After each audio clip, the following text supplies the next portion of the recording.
This lake view doesn't get old, even with a cast. It's so beautiful. Oftentimes, Andrew, find ourselves picking up this kind of work as a 1099 employee, but in Oregon, we are W-2 employees.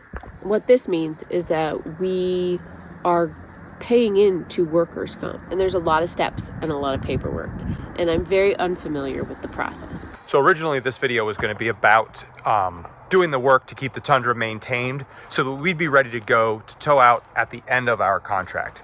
And it turns out we're going to tow a little bit sooner. We're going to move to a different campground. One of the main issues with this campground is that we don't have cell phone service, and the road is obscenely rough to get out to where we do have service. So we've been driving back and forth on this road. It's really hard on Shanna with the discomfort she's in to have to keep doing this. And so the solution is going to be to move to a different site. So we are really happy that our company is willing to accommodate these changes. And really, as we go towards the end of the season, our agreement to work to the end of the season, they're willing to extend actually by a little bit of time so that we can help shut down some of the campgrounds. And we're really happy about that. Incidentally, I'm taking shortcuts here, site to site. I'm just kind of checking to make sure the sites are clean after people have left. And it's kind of easier to cut through the woods sometimes. We are not too sure what the next few weeks are going to be like, a little bit up in the air on some of this stuff, but please like and subscribe and we'll take you along. We'll figure it out together. Got a short list of things to check on the tow vehicle today, so the Tundra. We need to check the oil, check the creaky noise we're getting from rear suspension. Maybe it's the RAS unit. I'm going to try to lubricate that, see if it helps. And I'm going to lubricate the drive shaft. That's some Zerk fittings with the grease gun. And then the last thing is to jack up the front and see if I can diagnose any little bit of rattling or noise we're getting in the front end. Maybe a looseness feel sometimes. Maybe we got like a bad ball joint or something. Anyway, quick check to see if I can figure that out. And hopefully I can get all that stuff done in a few minutes.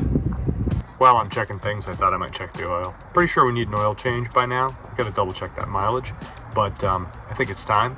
But I do want to make sure we're still doing okay. Nothing strange on the oil cap. Good news there. Oil looks pretty good. Level's good. Got a nice color to it. Nice light color, I should say. And I think we're going to be all right for a few more days till we get it changed.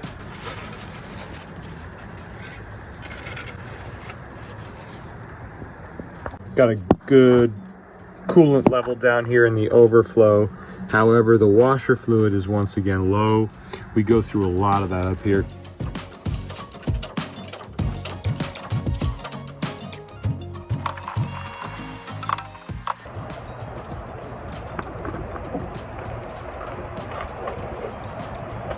Well, fully jacked up and shaking it, I really don't see signs of anything loose there on that front right tire. I'm going to try the front left now, see what we get there. You can see the little air gap underneath that tire. It is off the ground. And bad ball joints and things like that. Oftentimes when you get it up like that and you can wiggle and shake and you get a, out of breath, just vigorously shaking. You get a little bit of play there, a knocking noise, something to tell you that there's some wear, something loose. As of right now, I don't see anything bad, so hope for the best. On the other side.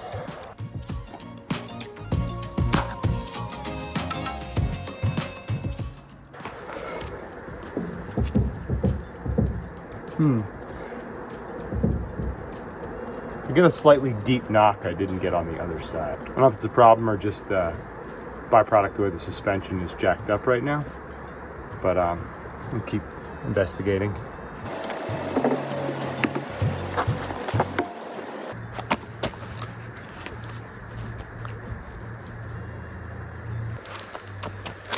I don't think it's anything concerning.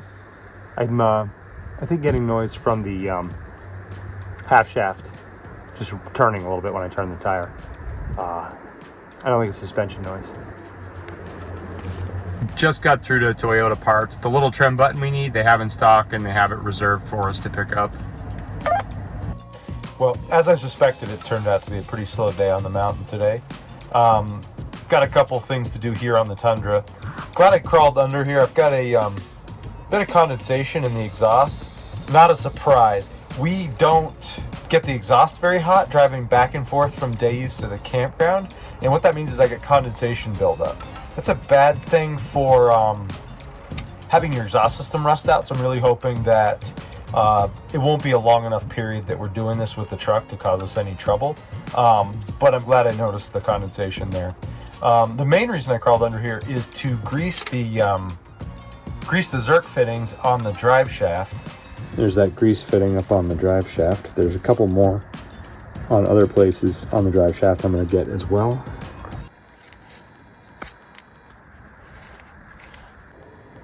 This is the RAS unit here.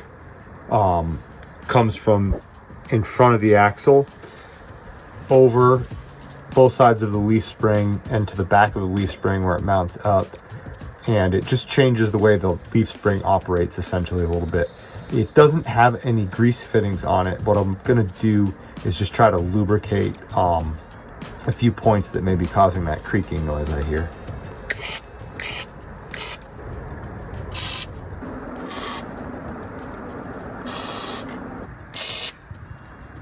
Riding on the tailgate right now, listening for the squeak from the RAS after lubricating it. I have to say, I'm not hearing it nearly as much as I was. I'm pretty happy about that. Still listening for squeaking. Pretty rough here. I don't hear it. Basically, if one side went in a pothole and the other didn't, you'd hear a squeak.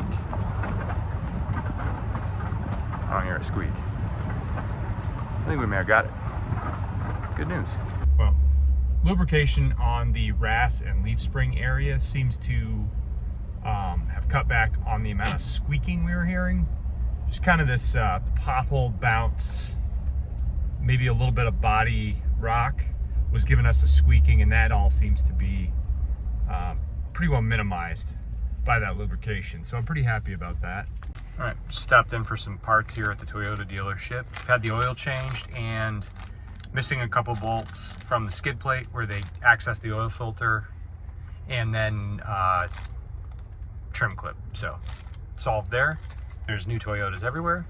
Don't need one badly enough, so we're just gonna keep on driving today. Got a couple small parts in the Toyota dealership here. 2 bolts for the skid plate, which they informed me were missing when the oil change was done, and this little trim button. Rather than, say, catch the panel on something while we're going in and out of the truck, it makes sense to just pop that in right now and replace it. Really that simple, and just keeps us from damaging the truck further, so I'm glad we got that at the dealership, took care of it. Putting these back will require a little more attention. I'm gonna have to crawl around on the ground to get them back installed, but I'll get the wrenches to do that now. Getting the oil changed, I was told that I was missing 2 of the bolts that hold this front skid plate on, and it's not hard to see why. They go up into this hole right here, and I think that they get lost in the course of doing oil changes over time, but I got 2 of them at any rate, and we're going to put them back up in here. Bolts cost about $1.50 each. Simple tools, and we can put them back in place. Hopefully it'll keep the rattles to a minimum.